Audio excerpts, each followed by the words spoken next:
Zotit ju bekoj të gjithë dhe vëllezër dhe motra, gëzohem që ju shoh, që të jenë në vendet tuaja, në ndenjëset ku rrini, uroj që kështu të na gjejë Zoti në vendin që duhet, në një betejë të përditshme që kemi.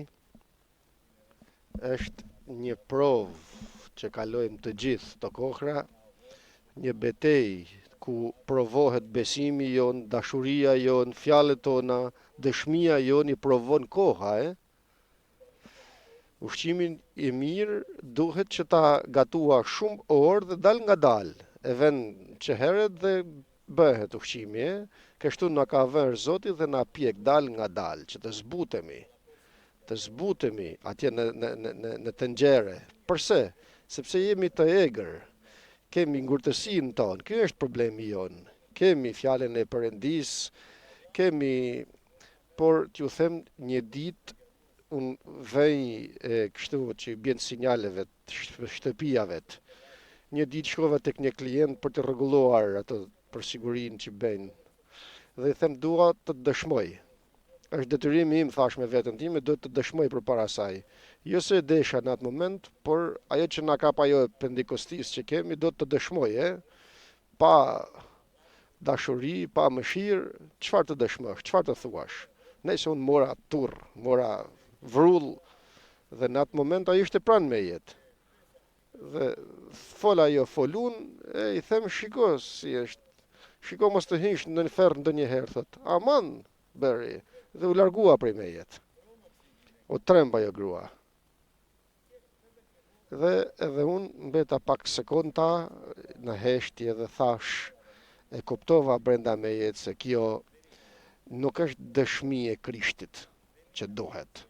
Nuk është ajo që don Perëndia.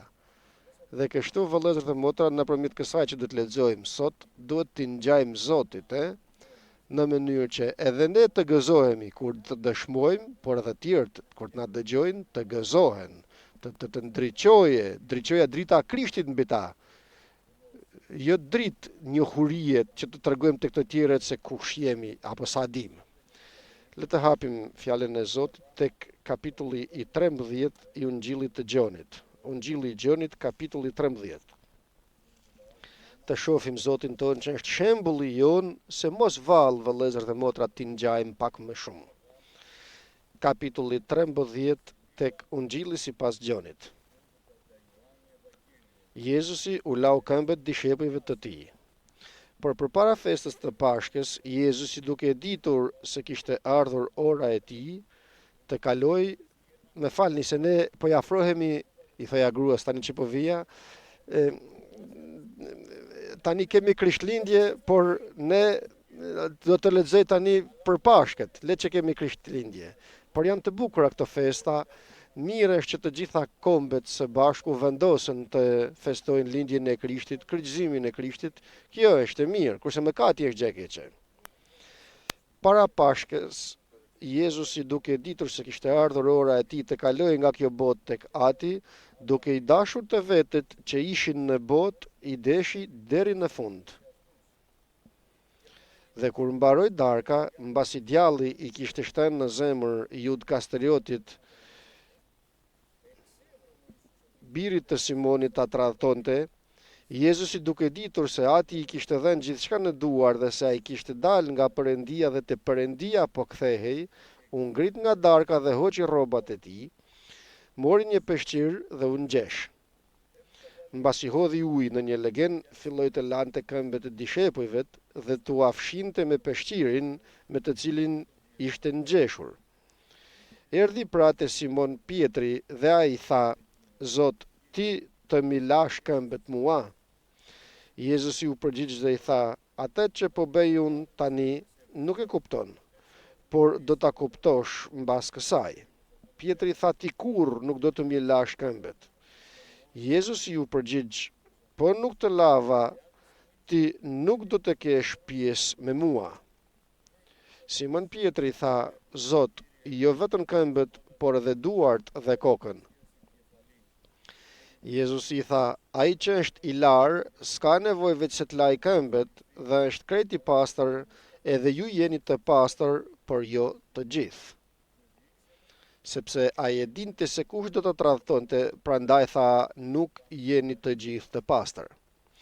Kështu mbasi u lau këmbët, mori përsëri rrobat e tij, zuri vend rishtas në tryez dhe u tha atyre: A e kuptoni këtë që ju kam bërë? Ju me quheni mësues dhe Zot dhe mirë thoni se jam. Në qoftë se unë Zoti dhe mësuesi ju kam larë këmbët, edhe ju duhet t'ja lani këmbët njëri tjetrit. Unë në fakt ju kam dhënë shembullin që ashtu siç kam bërë unë, bëni edhe ju. Në të vërtet po ju them, shërptori nuk është më i madh se padroni i tij, as i dërguari më i madh se ai që e ka dërguar. Po të dini këto gjëra, të lumur jeni ju nëse do t'i bëni. Amen fjalës të Zotit. Dhe po të na pyes tani Zoti se i dini këto gjëra, ne në vend themi po, amen. I dim, asgjë nuk dim. Nuk dim asgjë.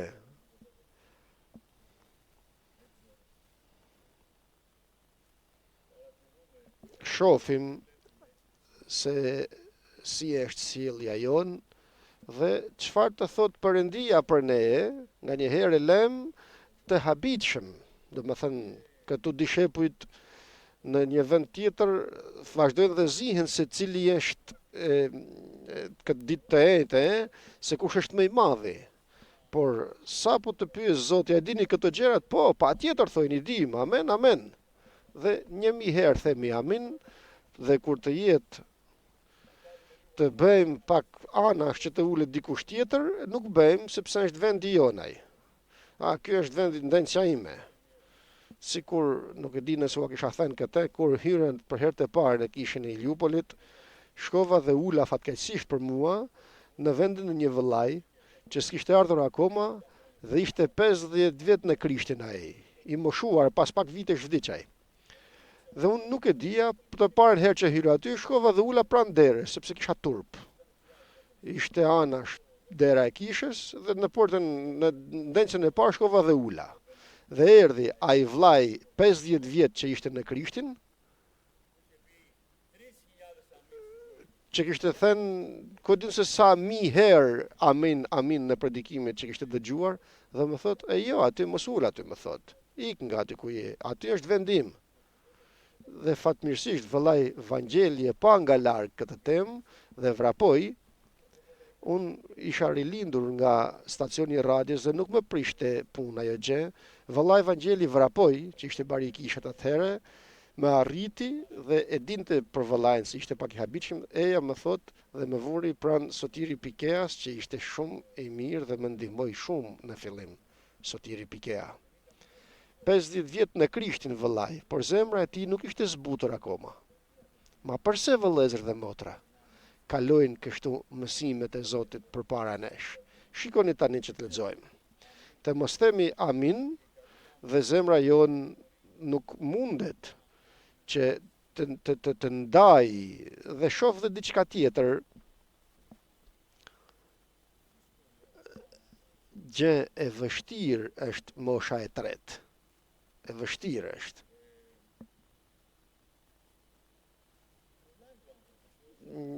Disa vëllezër ngjiten, mbeten në një vend, kanë një mendim kaq të patundshëm sikur të ishte një hekur qelik, domethënë, mundohesh ta bindesh dhe nuk mundesh. Kur njeriu të arrijë 80 vjeç, nuk mund ta ndryshosh me asgjë. Beson atë që beson. Por kjo nuk është e mirë ajo që beson, sepse nuk mund të ndryshosh një gjë që është e mirë, por është, nuk mund t'i them tani, sepse jemi dhe në mikrofon, por e kam parë dhe do kujdes të madh. Kujdes. Ashtu sikur se rritesh, të kalojnë vitet, shpirti yt duhet të bëhet gjithnjë dhe më i butë dhe më origjinal. Të zbutet zemra. E shef se vëllezërit dhe motrat që kanë kuptuar këtë gjë, ashtu sikur se rriten, bëhen sikur fëmijët. Duan të marrin karamelet tek fëmijët, duan të flasin me niprit dhe mbesat e tyre, gjithnjë qeshin, gjithnjë kanë fjalë të ëmbla, gjithnjë shohin me ëmbëlsi, janë disa që e kanë kapur Krishtin. e varrosën njeriun e vjetër, atë egoistin, njeriun e ashpër, të egër, kurse të tjerë janë që s'ja del dot me ta, as pak. Janë të zënë me fëmijët e tyre, janë të zënë me gruan e tyre. Fëmijët e tij nuk duan ta dëgjojnë që të flasë për Krishtin dhe nuk ndalon, nuk të dëgjojnë sepse i je jegër, je si një hekur qelik që nuk ndryshon dot.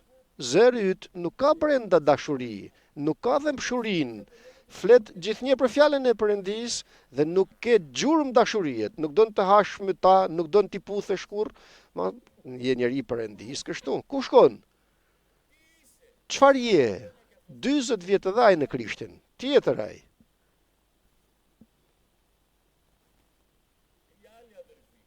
Vëllezërit e tjerë, një motër tjetër e moshuar, sa të shkosh të thot historinë e jetës të saj, nuk të pyet nëse jeti mirë apo jo, të kemi kujdes vëllezër të mos katandisemi ashtu, nuk i presh punë për ty, nuk i intereson, por intereson të thot rezultatet që kishte ajo me Krishtin, të tregoj për veten e saj, për rezultatet pozitive dhe për herën tjetër përsëri kur të shkosh të njëjtën histori, të njëjtën gjithmonë. Ky është Krishti. Krishti kur shef njeriu në vend interesohet për tjetrin, nuk shef të thot të tijat, por shikon të shoh problemin e tjetrit. Krishti dinte dhe e peshkonte problemin tënd, pikëllimin tënd dhe futej në zemrën tënde, sepse nuk ishte për t'i thënë historinë e jetës të tij Krishti. Dhe Krishti thoshte, fshehi këto, mos thuaj mrekullinë që të bëra, nuk bënte t'i binte boris më të madhe.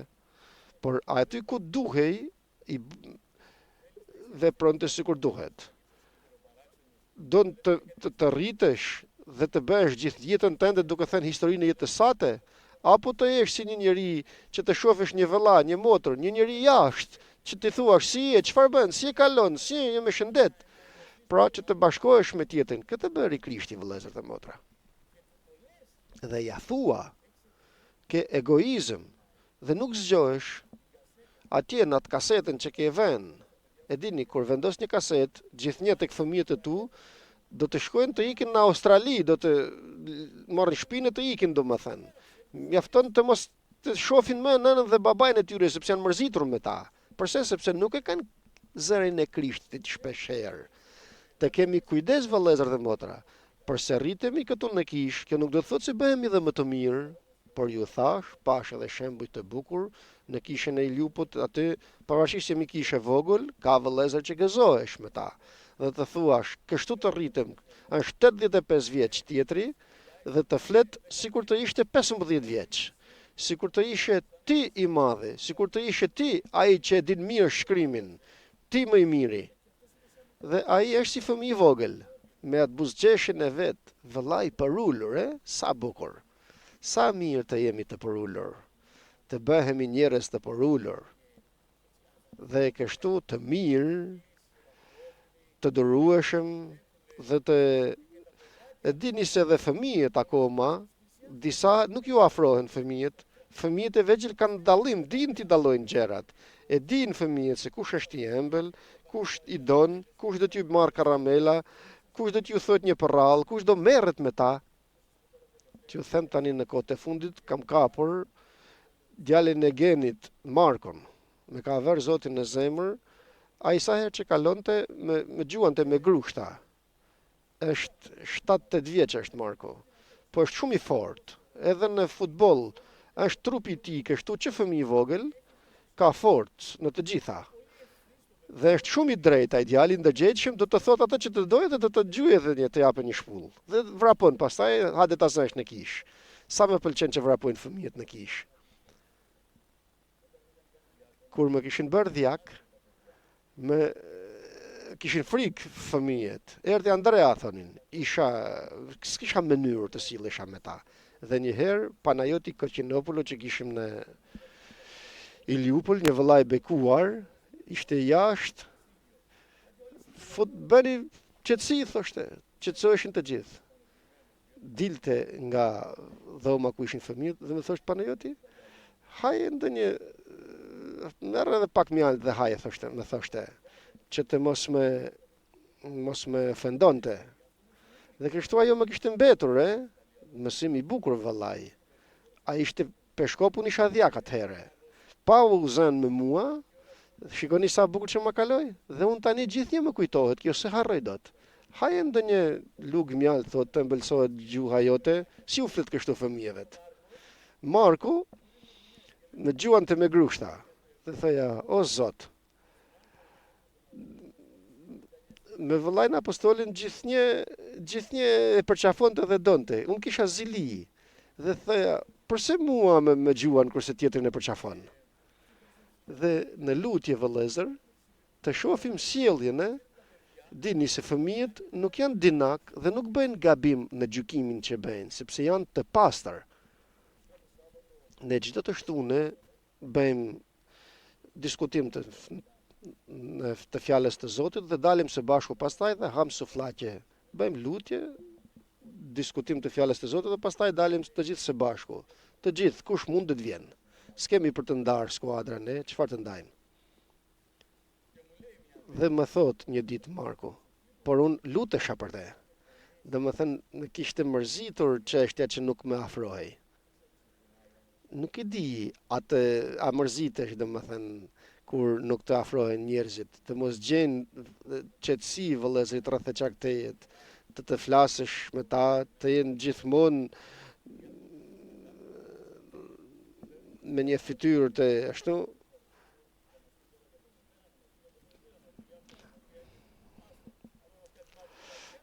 Nëse dikush ka frikë të afrohet, se do t'ja bësh zemrën nzi, atëherë më mirë mos të afrohet fare dhe mirë bëjnë.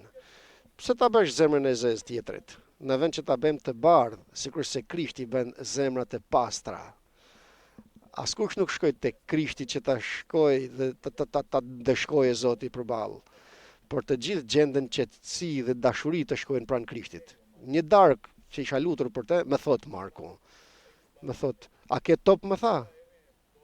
Tani unë kam punoj të shtunën, pas lutjes, diskutim të shtunën që bëjmë të Biblës, pastaj në tavernë të ikim 12 të natës, të shkojmë në orën 1 të darkës në kishë dhe në mëngjes të ngrihem të predikoj. Dhe vjen Marku në orën 11, më thot, a ke top? 11 të natës. I them, kam top. Kam një top në bagazh të makinës. Të shkojmë të luajmë, më tha. 11 të natës unë doja të haja tani, prisja të më jetë në sufllaqin të haja. Hajde, i thash, shkojmë të luajmë top. Dhe shkuam dhe luajtëm jashtë tavernës, kishte një vend aty, një kish me një shesh përpara aty. Luajtëm top të shtunën të shtunën. Pastaj e kapi, thot ai. Të shtunën e ditë do të luajmë top, më thot. Hajde të luajmë, i them. Dhe u bëm miq me të, shok. Dhe tani fëmia më shef dhe vrapon të më përqafoj, të më puth. E dini, kur e marr Markun dhe e përqafoj, çfarë t'ju them? Me këtë ta krahasoj, dashuria dhe ngrohtësia që jep është perëndia brenda fëmijëve. Mbushet shpirti yt. Domethënë çfarë të them? Çfarë t'ju them tani? 3 orë të rrish në lutje, nuk do ta marrësh atë që do t'japësh, ajo që t'jap ai përqafimi atij fëmijët. Është vetë Krishti në te. Dhe e bën me zemër të vet. Ashtu sikur se me gjuante me gjithë zemër, kështu tani më përqafon me gjithë zemër. Unë këtë dua, nuk e di, dhe si të rinë, kur vazhdojmë në kish, kërkojmë të tjera gjëra. Pastaj shohim se ato gjëra nuk na zbusin zemrën, dhe sikur se rritemi, dhe nëse bëhet edhe kjo ju thash, nganjëherë kam frikë të moshuarit sepse nuk dëgjojnë gjë, nuk kuptojnë për asgjë. Dhe kështu në qoftë se na zgjon Zoti kështu, atëherë ndjekim të kemi frytin e frymës të shenjtë. E din çfarë do të thotë të kesh dashuri në zemër, të zgjohesh në mëngjes për gruan tënde, për fëmijën tënd, për burrin tënd motor, për bashkëpunëtorët e tu që punon, të kesh dashuri në zemër, sa bukur të shkon dita, dhe me dashuri të flesh përsëri në darkë. Ky është sekreti i jetës, dashuria. I gjithë fryti i frymës të shenjtë, sepse po nuk patë besim, ta merr dashurinë hajdudi. Të gjitha janë të bazuara tek besimi. Aty është themeli jon, besimi në Krishtin. Do të shkosh tek Krishti, do të shkosh në lutje. Ai ka për të dhënë dashuri, do të të siguroj. Shikoni tani Perëndin tonë, është Perëndia jon ka vënë përparse përpara, me trupin njerëzor, por është Perëndi, nuk pushoj se qeni Perëndi. E tani e bëri për të na dhënë shembullin, nuk e bëri më herë tjetër. Çdo ditë e bën në jetën tonë, është shërbëtori i madh. Shërbëtori i madh është Perëndia. E dini, s'ka shërbëtor më të madh se ai. Shërbëtor më të madh nga Krishti, nga Perëndia nuk ka. Është shërbëtori më i madh gjithmonë që shërben. Shërbëtori i madh është Perëndia. Si mendoni, si kalon dita jon? Nga që na shërben, na ruan të mos korrumpolohemi, të mos nxitohemi, kur të ham bukë na ruan, kur të flejmë gjumë na ruan. Më kujtohet një herë, shoh një ëndër. Me gruan zihemi nga një herë, kështu jemi që të dy, nuk e them jo. Nëse, një darkë më tregoi një ëndër Zoti. Ishim në krevatin, unë dhe gruaja, dhe flinim, dhe pa pritur u zgjova. Dhe sikur u zgjova, pash një gjarpër të dal nga poshtë krevatit, dhe erdhi tek kryet e gruas time ai gjarpër. Shoh gjarprin, gruaja ime ishte afër tij. Dhe I them, "Çu dhe merr thikën ta presim", I them gruas. Nuk u habita dhe u zgjova. Ç'është kjo ëndër, dini ç'është ajo, nga që ishim zen. Djalli do të na shoh të zihemi. Por pasi ma kishte dhënë ëndrën, unë isha gati në atë ditë. Dhe me të vërtet, pas një moment gjatë ditës, domethënë të asaj ditët, është gruaja në sallon, unë isha në korridor dhe më thot diçka që më nxeu. Dhe shkoj të përgjigjem në atë moment që të vazhdojmë përsëri luftën. Dhe më kujtua ëndra. Dhe them, mbyllë gojen tani, them vetës. Mbyllë gojen. Do të kaloj, sa sekonda do të mbaje. Sa sekonda do të bësh dorim që të ikaj egoizmi, që të thuash atë që të don ti të thuash. Dhe mbylla gojen timen dhe kështu shpëtuam nga të zënit. Krishti jon këtë don. Për këtë arsye na arrit që të bëhemi njerëz të durueshëm, që të bëjmë mbrapa, të kemi dashuri, të falim. Si do të bëhemi sipas shëmbëltyrës së ngjashmërisë të Perëndisë? Nga që I morëm të gjitha na dha Zoti dhe ikëm? Jo, nuk është kështu. Shikoni këtu, Zoti thot fillimisht se e din se nga ku vjen dhe se ku shkon. Dhe kjo është shumë e rëndësishme për ne. Ti duhet ta dish se ke ardhur nga Perëndia, Perëndia të krijoi. Perëndia të bëri. Kjo është një gjë e bazë që ta dim në shpirtin ton. Nga Perëndia u krijuam. Ku do të shkojmë? Tek Perëndia. Kalove një xhiro këtu në tokë, ishe fëmijë I vogël, pastaj bëre familje, pastaj mbase u rrite, u zbardhën flokët e tu, dhe pastaj t'ju them dhe tani për fëmijët sa bukur që ecin. Bërtit ti thot ati. Jepi ti.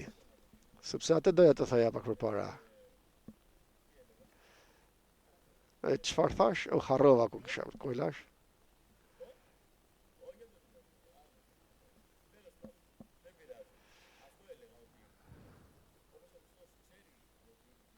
Sikur se Krishti e din nga ku erdhi dhe ku shkon, edhe ne në shpirtin ton do ta dim këtë. Vim nga Perëndia. Nuk jemi krijesa të rastësishme këtu në tokë. Nuk ka fat. Je krijesë e Perëndisë. Dhe ku do të shkosh? Tek Perëndia do të shkosh përsëri. Një xhiro kalojmë këtu nga toka, këtë thoja, një xhiro kaluam. Sa një xhiro është? Të gjithë sa janë rritur e din se jeta është kaq e pakët, kalon si një tym. Dhe diskutoja me një vëlla të moshuar, 80 e sa vjeç, dhe I thoja, më thoshte vëllai një dëshmi. dhe i them jo dëshmi, por një mëkat më falni, më tha, dhe i them, për çfarë mëkati më thua? Si të rinë dhe të moshuar, shpirti yt, ç'është? Asgjë nuk është. Tani, të gjithë motrat që kanë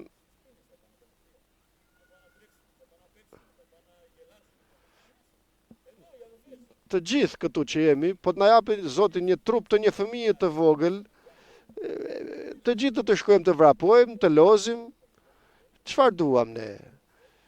Xhiron ton duam, ushqimin ton duam, çfarë jemi domethënë? Çfarë ndryshojnë ne? Asgjë nuk ka ndryshuar. Njerëz jemi, asgjë nuk jemi. Tani që u rritëm, s'ka ndryshuar ndonjë gjë. Njerëz të vegjël jemi, si kur fëmijët jemi brenda nesh. Brenda nesh njësoj është. Një lloj.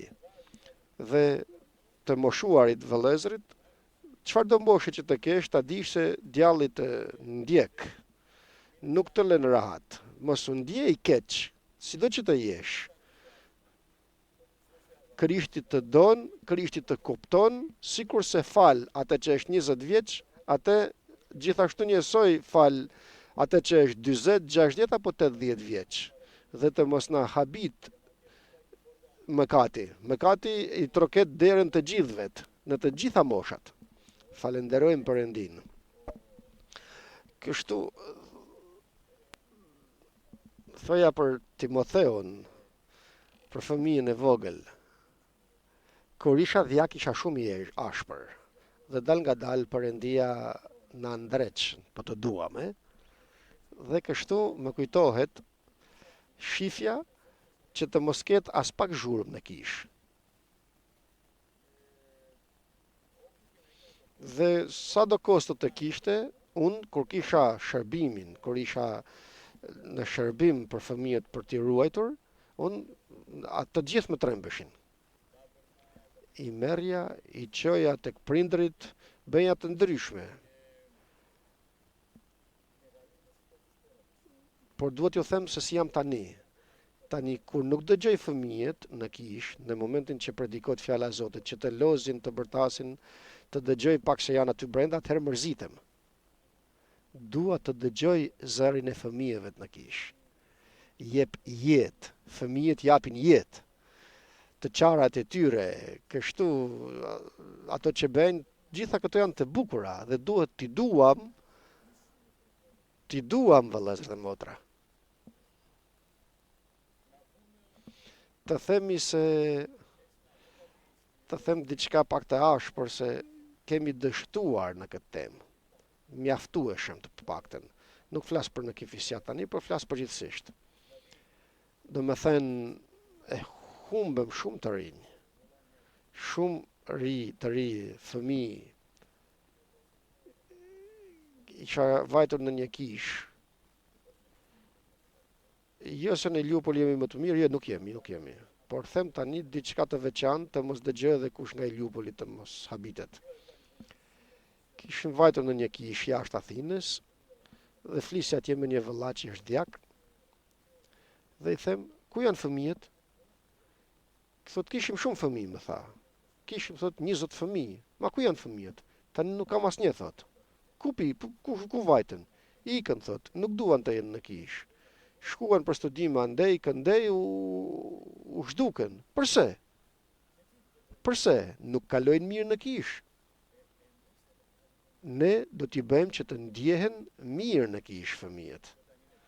Dhe kur është 5 edhe 10 vjeç, apo 15, kur vazhdojnë vështirësitë akoma, bëjnë çrregullta, bëjnë gjëra të vështira, gabime të mëdha, 15 me 25 vjeç. Dhe ne vëllezër dhe motra, a jemi gati? U përgatitëm ndonjëherë apo kemi humbur mira të rinj që i kemi dëbuar nga kisha? Dhe ne fërkojmë mjekrën tonë, mirë jemi. Dhe nuk shohim dështimet tona që të ndreqemi. Këtu është shtëpia e Krishtit, është shtëpi dashurie, është shtëpi paqet, gëzimit. Këto duhet që t'i përjetojnë fëmijët në kish, në të gjitha moshët. Dhe kur të arrijnë në adoleshencë, që të vazhdojnë të bëjnë gjërat më të vështira, Kisha do të jetë nëna që t'i marrë me një përqafim të ngrohtë, kur të bjerë të marrë ta ngrej dhe jo t'i jape një shqelm ta nxjerrësh prej kishës. Kemi dështuar në këte. Kështu është. Dhe kur shef se diçka nuk shkon mirë, pendohesh. Kështu nuk është. Këtë na dhuroi Zoti, pendesen. Unë bëj shumë gabime, por pendohemi vëllezër të motra. Na jep kohën Zoti, kemi lutje për ditë dhe këtu në kishën për ditë hapur e keni. Vim në lutje të pendohemi, të thuash, ti shohim të gjitha këto vëllezër të motra. Nëse ndreqemi personalisht, do të ndreqemi edhe si kish.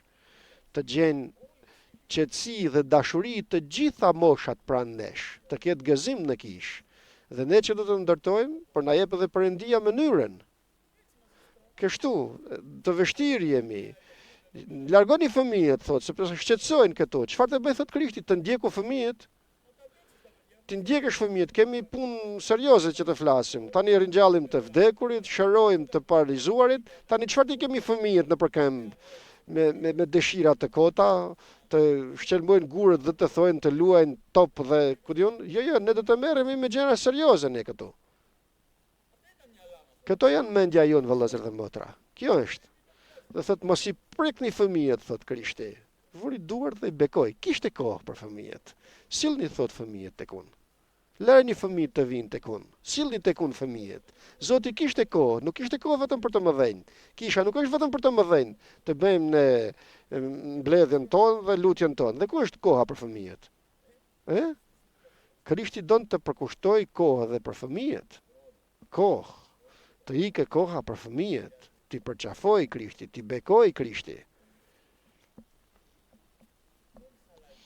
Nuk prishet programi, vëllezër dhe motra, mos keni frikë. Kemi frikë se po prishim programin.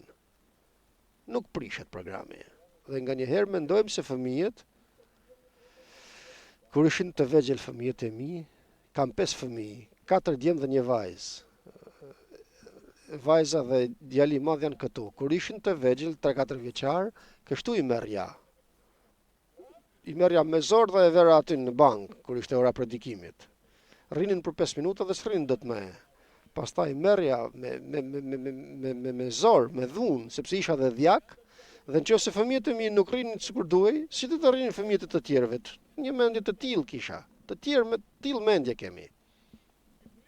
Dhe më thot një motër e moshuar, më thot se i ka kaluar të gjëra, thot ato që bën, thot s'ke për dal mirë me këtë. Thash, bëj që të thua që të duash, ti them brenda meje, unë do të rrin aty ku ti vej unë, por nuk rrinin kur ku i veja unë. Dhe kush hynte në dhomën, ishte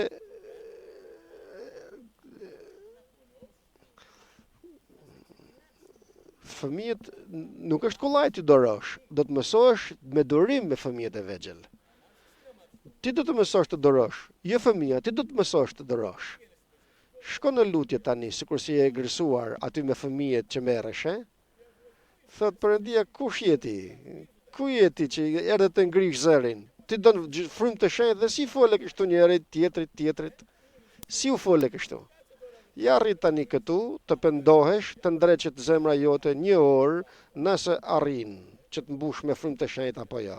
Ke punë tani ti që të mbushesh me frymë të shenjtë. I ke bërë lëmsh në zemër, i bëjmë lëmsh. Nuk ndreqet kullaj zemrat për 5 minuta të thuash një fal o Zot, sepse zemra jote është nxirr brenda tejet. Ka egërsi, është e gërsuar. Është mbushur me helm.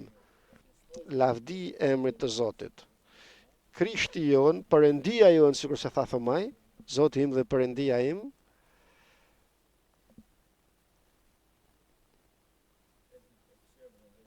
E di, thot, se të gjitha midhati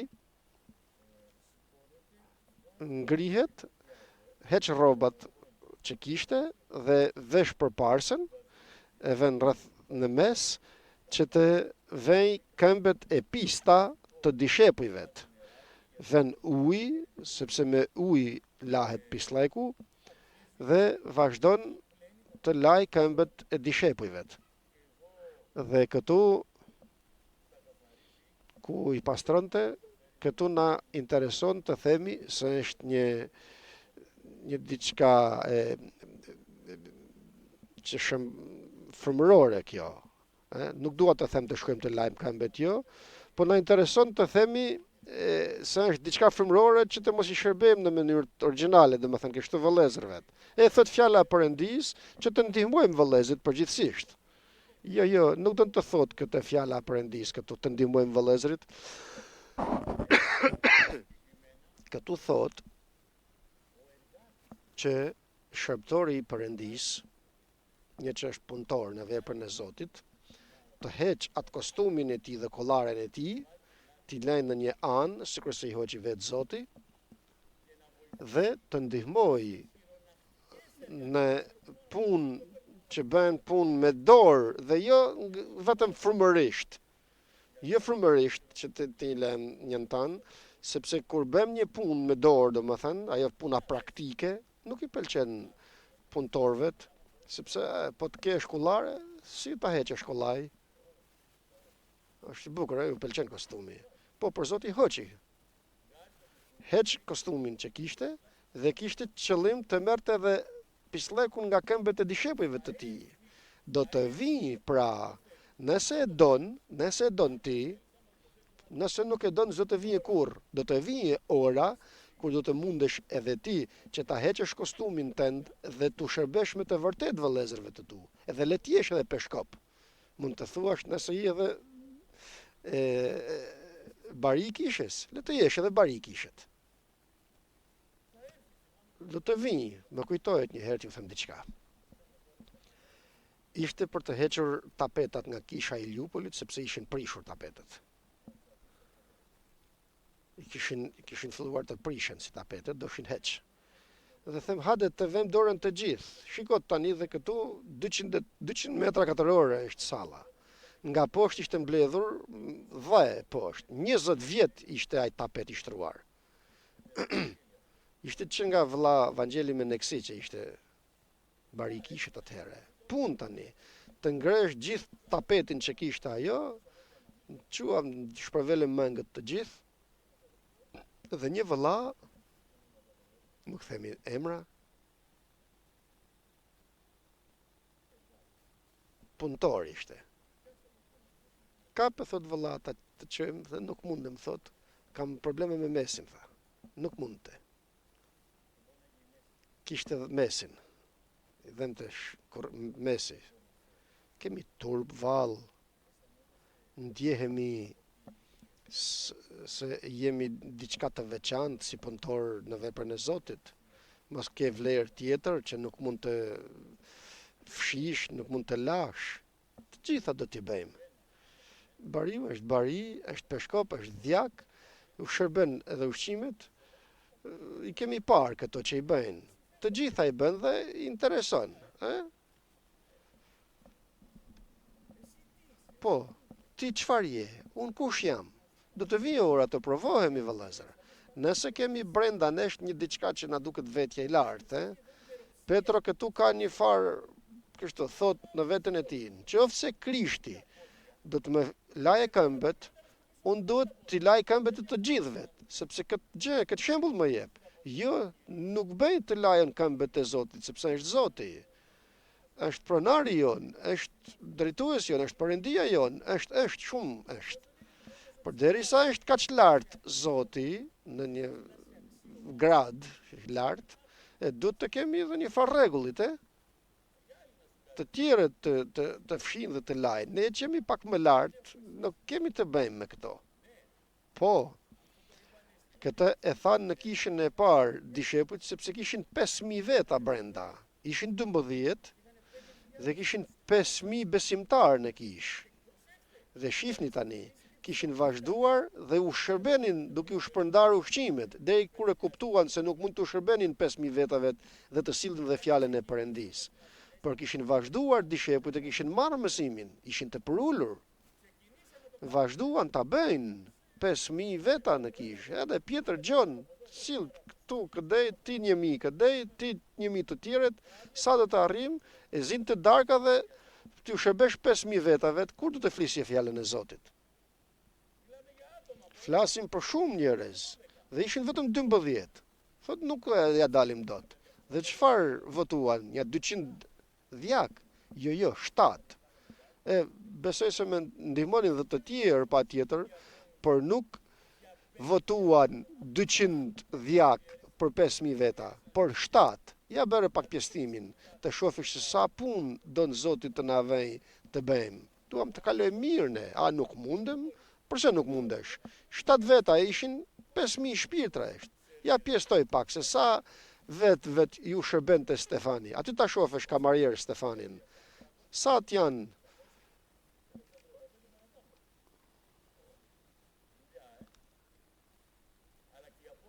Por edhe apostujt nuk thanë jo në fillim, nuk e thanë që të duken apo të kenë një grad tjetër, por futën të ndajnë edhe ato ushqimet, të gatuajnë, të shpërndajnë ushqimin. Kishin kuptuar, vëllezër dhe motra, e keni kuptuar se jemi një xhere, të jesh xero. Shërbeju vëllezërvet, mos mendo se je diçka më shumë. Shërbëtor, ku të jetë të nevojshme, merre atë shtupen, të bësh edhe banjët, le të jesh edhe peshkop, s'prish punë, është nevoja, bëje. Më kujtohet kur isha dhjak. Dhe na mëson mësime të bukura Zoti, Të gjithë ndihmojnë në Iliupoli, të gjithë vëllezërit, por nganjëherë edhe ikun. Isha dhjak dhe nganjëherë më linin vetëm. Ndërsa herë të tjera mund të fshinin 10 veta dhe po të ishte diçka që duhet të iknin sepse nuk ju pëlqente, betja vetëm për ta larë gjithë kishën. Dhe them, ku janë vëllezërit e mi o Zot? Nuk më duan, bëja ankohesha tek Zoti. Dhe çfarë ishte? Por i gjysore e bëje.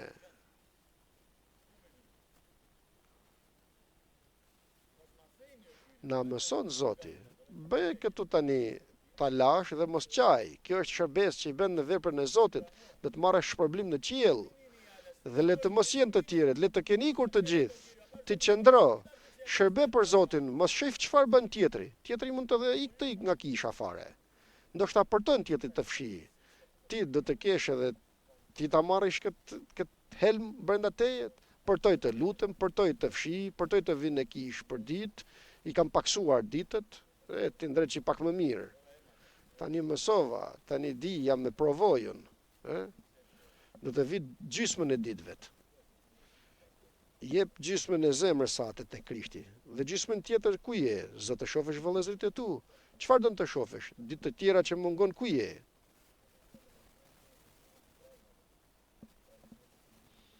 Prania e Zotit, kisha, s'ka gjë më të mirë vëllezër dhe motra për besimtarin, që të na japë Zoti ta kuptojmë dhe të kënaqemi.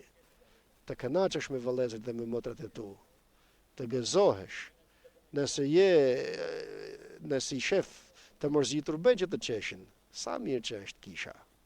Lavdi Zotit. Këtë do të na kaloj këto. Nuk jemi asgjë, nëse unë Zoti thot.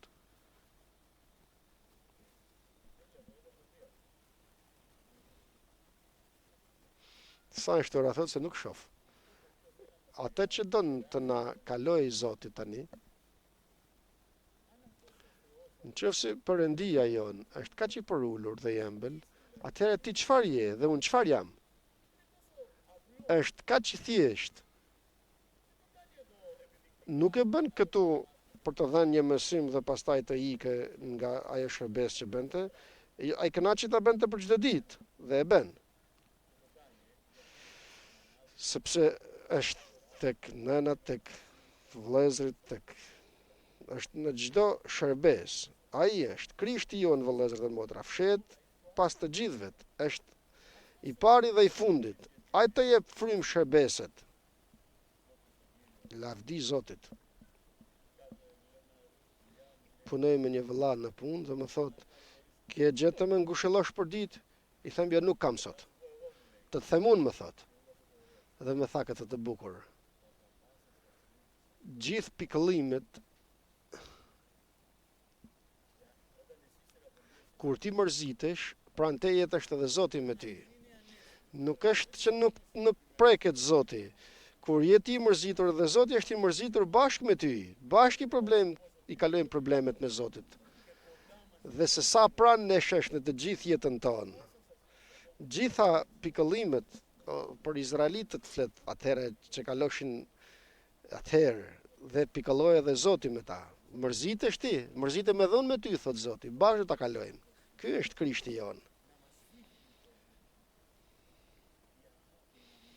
Dashuria të mbetet, vllazëria të mbetet, uniteti të mbetet. Dhe sa bukur është të shohin, thot njerëzit pastaj, këtë dashuri dhe do të futen edhe ato në këtë fole. Bëjnë tani njerëzit që festojnë për Krishtlindje, fatni, quhet aty ku kanë vendin, grashdin ku ka lind Krishti gjoja, duke vënë llampën e te. Nuk bëhet puna kështu, nëse nuk e don të afërmin tënd, mos prit të ngrohet zemra jote. Vën 300 drita po të duash, bëj 300 grashde po të duash, bëj sa do gurabia të hash se të duash, s'do të bëhet asgjë. Ky gëzimi, përqafimi, vjen këtu dhe bie Marku mbi mua. Dhe asgjë, u zbutën të gjitha brenda me, të shkrihemi tëri, të gjitha. Dhe dini që është kjo? Është dhurat e Perëndis për e pendesës time. Ke parë si ishe i ashpër Andrea? Ja tani merre një çokoladë të vogël. Një vëlla më përqafoj. Ja mendoni të më përqafojnë të gjithë, sikur ai, sepse ne jemi pak të ftoftë. Marku nuk din nga hipokrizi dhe nga buzëqeshtje të ngrira, o do të godase o do të doj. S'din ndryshe ai. Dhe kështu na don Perëndia, e dini, të ndërgjegjshëm. Sepse akoma dhe nëse nuk jemi mirë, kjo është një bazë në të cilët punon Perëndia. Jo, nuk kam vëlla të shoh oreks. Mirë, do të më ndreqe Zoti, do të përparojmë së bashku, të dua. Por nuk mundem. Ishte një vëlla, donte ta përshëndetnin të gjithë.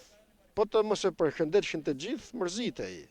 I them, të gjithë janë gati për të përshëndetur. Tjetri ka probleme, tjetri ka dhimbje, tjetri ka të moshuarit në Liupoli, se si vinë në kishë është një mrekulli, me 1000 dhimbje në trupin e tyre vinë, me shkopin e tyre, me dhimbjen e kokës,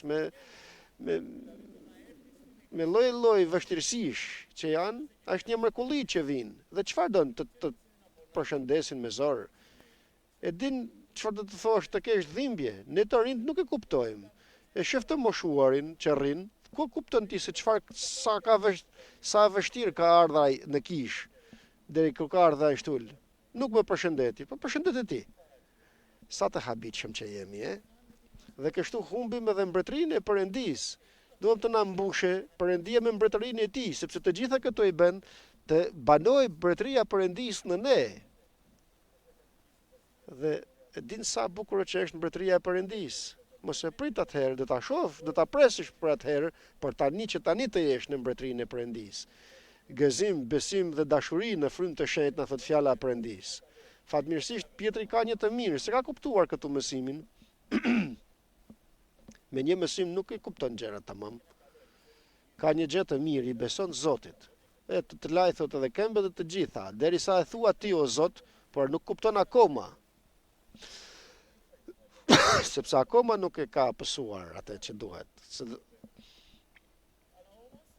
Por pavarësisht se nuk kupton akoma, i beson Zotit dhe ti besojmë Zotit, sepse nuk mund t'i kuptoj të gjitha sot.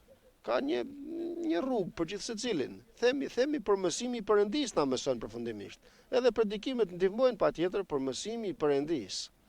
Po nuk erdhi mësim nga Perëndia, s'kupton njeriu kollaj. Me poshtë do t'i thotë edhe në zjarr për ty dhe në vdekje me ty dhe të shohësh se sa i fortë jam unë, sa guxim kam për ty. Dhe e pam çfarë bëri Pietri, dhe u mërzit Pietri pastaj. Ky ishte ilaçi. Zot, ky ilaç të shkakton dhimbje. Por nëna ime tani ka pësuar hemoragji cerebrale dhe rënd.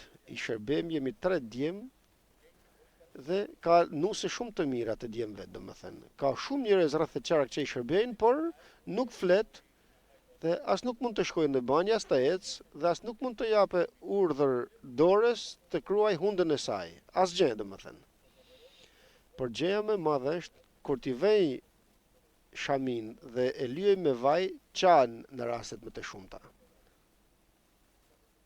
Të lutemi edhe për atë, përsëri harrova çfarë do të thoja.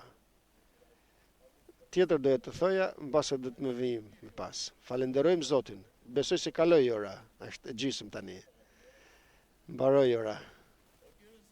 Zoti t'ju bekoj të gjithëve, t'u japë gëzim, dashuri, paqe, të gëzoheni në kishën tuaj dhe të gëzoheni me vëllezërit dhe motrat tuaj.